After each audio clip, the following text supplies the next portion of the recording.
The wait is over. I finally went on the G&X tour.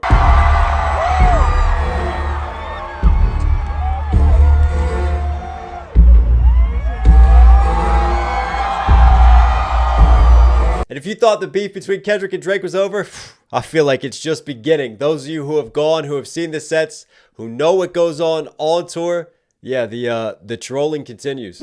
Look, I've been to a few concerts over the years. I think one of my favorites of all time was probably going to see Lil Brother and Ninth Wonder down in Charlottesville. I mean, that was raw. That was more underground. If you know anything about Lil Brother, amazing stage presence and just interaction with the audience and crowd control. And that's always going to be a special night. But for me, this was another special night in a different sense. I mean, given the immense impact of the Drake-Kendrick beef, how polarizing it still is at this day. The fact that people are still talking about it. It feels like you have teams set into the ground. They're still at battle. There's still shots being fired on both sides. But just given the impact that it's had on hip-hop, on the culture, on rap battles, and now with the lawsuit and everything, this definitely felt like a momentous occasion. This felt like one of the biggest shows I've ever been a part of and I've ever had the opportunity to experience. And honestly, I wanted to make it special. I wanted to go to the Landover show because that's literally 10 minutes down the road from where I grew up, from my home in PG County. That would have been special for me, but unfortunately, I've also been on tour. I've also been doing live shows. I've also been away connecting with other artists. I've been filming music videos. I've had my own album, my own projects I've been working on, and things just didn't line up. But things finally lined up, ironically, to go see Kendrick Lamar as he started his UK leg of the tour, as he really launched himself into Europe. And it was interesting. Used to bump the Carter 3, held my rolling chain brown army. Eat my homework like Lil Wayne down, whatever though. Tell me crazy, everybody questionable. And honestly, the show felt like a continuation of the Super Bowl. It felt like the Super Bowl set the stage when he rolls up in his G&X. And ever since then, he's taken the G&X with him wherever he has gone on tour. And that G&X and a lot of those themes, like the PlayStation controller, the X's, the O's, that was incorporated into the stage. The dancers as well, numbers of the ways that he approached his song and his delivery, with it just being him on his own, no real hype man, nothing else going on, just really focused on his MCing. All of those themes that we discussed and we did a full breakdown of his Super Bowl halftime performance. It feels like he's just taken that and he's now applied it to his world tour. And obviously the impact of the G&X album. Kendrick being born in 1987, that G&X model in 1987, there's layers to that already. He comes out on stage. That's the most well-traveled vehicle I think I've ever seen. It has been city to city, needs its own passport at this point in time. But just, yeah, as he's performing in the car, on the microphone, and you just see it as it rises up and you start to get goosebumps. You start to get chills right before he opens the door and he takes the stage. And I think that's what impressed me most about Kendrick's performance. And we've talked about this in rap before, how a lot of times you get an artist on stage and yeah, they'll have a hype man. They might have a few people on stage just to bring the energy. You know, one person's job is to hype up the crowd, get people waving their hands, get people interacting, get people doing stuff. You have someone else who might help with the breath control of an artist, who might just help to add more energy. You know, if there's lines that an artist can't double, that they can't catch, that person will catch it. That person will hit the repeats. That person will hit the ad-libs and just add a little bit more seasoning to the performance. But as we've seen consistently with Kendrick's music videos, with his songs, with the way that he's rolled stuff out, you know, there's this balance, isn't there? There's obviously it being portrayed on a massive stage and having huge implications. And there's a devil in the detail with the productions, but sometimes it feels like less is more. It really feels like there's just sort of centered simplicity with how Kendrick is going about his business. And yet there's still symbolism, there's still layers, there's still a devil in the details.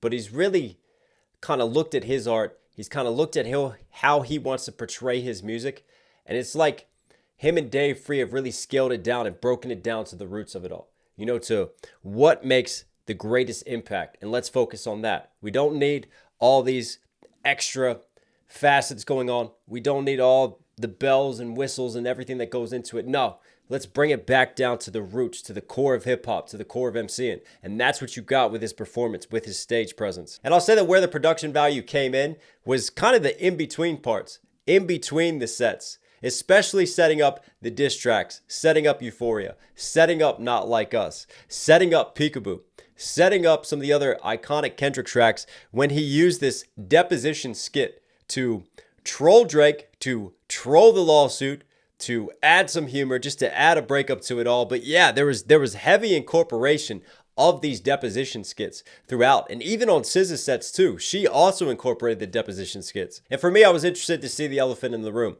to see if since the lawsuits, since everything that's happened, because it's been over a year now, would Kendrick have some adjustments, especially switching over to his European leg? You know, he's had time now to think about his set, to adjust anything that he wants. You know, would he continue to lean into these shots at Drake? Would he continue to lean into the disses? Or would he progress elsewhere and look to other parts of his music to promote and to uplift during the set? We're here to take a deposition, and that requires you to not be on your phone.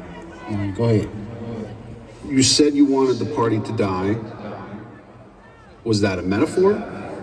But I feel like this is kind of where we are. I mean, look at Drake and what did I miss, right? Drake is still talking about the rap beef. Drake is still calling Kendrick a pussy. Drake is still calling out the people who betrayed him and took Kendrick's side, right? The beef is not over for Drake.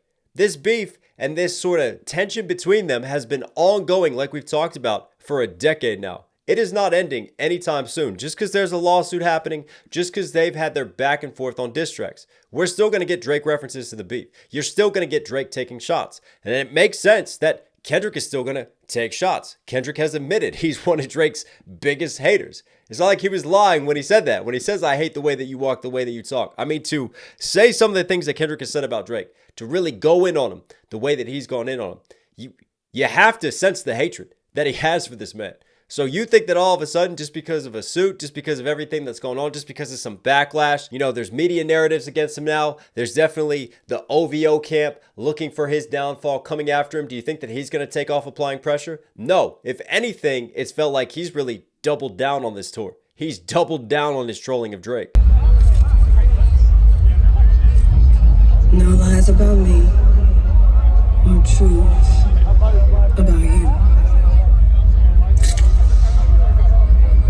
And what I find interesting too is, given one of the arguments that Drake's legal team has had in this lawsuit, that this was beyond the hyperbole of a diss track, that Kendrick has been positioning this as absolute fact. And one of the quotes that they used was from Euphoria. And what does Kendrick continue to use as one of his big walkouts to Euphoria? The lines, lies about me, truths about you. Almost doubling down on it. There's no watering or filtering that part down. He is still leading heavy into it when he walks out for Euphoria. When he's still, and Euphoria too comes early in the set as well. It's almost like a tone setter very early. And you know what type of time that Kendrick is on and where he's leaning to, and the obvious symbolism. Love and hate are both fueled by the same thing. Let's try it. What? Let's ask the cookie.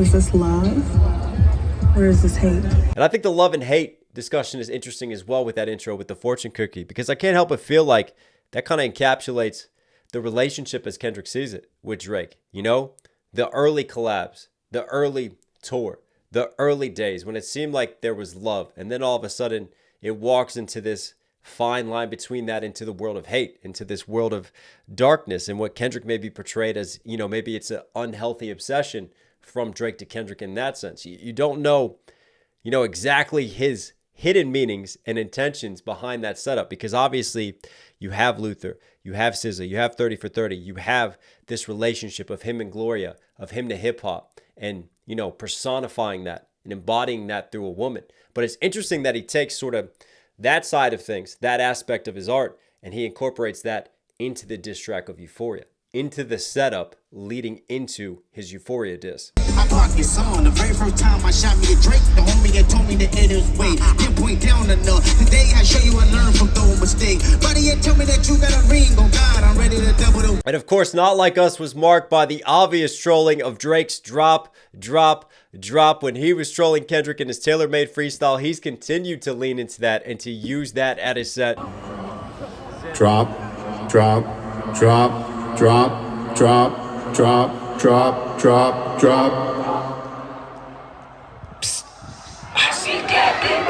And I noted the backdrop as well while he's performing Not Like Us. You know, you had this commission by Lauren Halsey, who he shouted out right? An LA-based artist. So he's putting on for LA Art. And he's collaborated with her before, not just on this GNX tour, and setting up the sets and the murals and the artwork that we see on the massive screen, on the big stage. You know, they did a Gucci collaboration with To Pimp a Butterfly as well. So he's connected and linked up with her before. But I really found the Not Like Us artwork interesting from them both and this collaboration. Because for me, Kendrick is making a statement. And we talked about this. You know, one of the deeper roots to Not Like Us. Saying they not like us, directing it towards Drake, meaning that Drake is not a part of black culture. That Drake isn't a part of this, you know, rich African-American identity.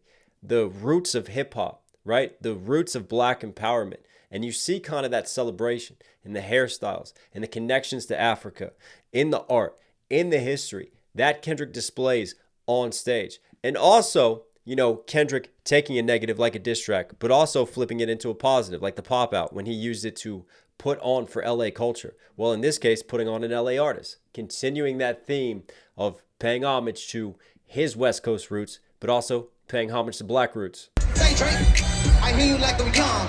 You better have a go to cell block one.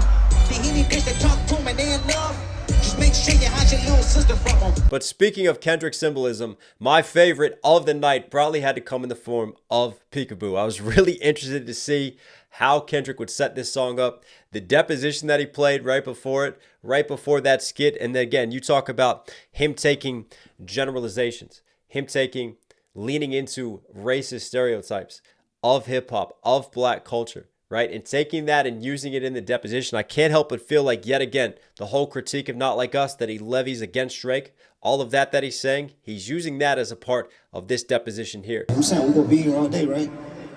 You want something to eat? What you want? I'm ordering some chicken, some watermelon too. Some good rap music, chicken and watermelon. Louisiana chicken and watermelon. But you don't do not want chicken. And No, I'm gonna order you some. I'm order. good. No, Thank you. What do you want? You want the riverboat special? That can feed everybody in here.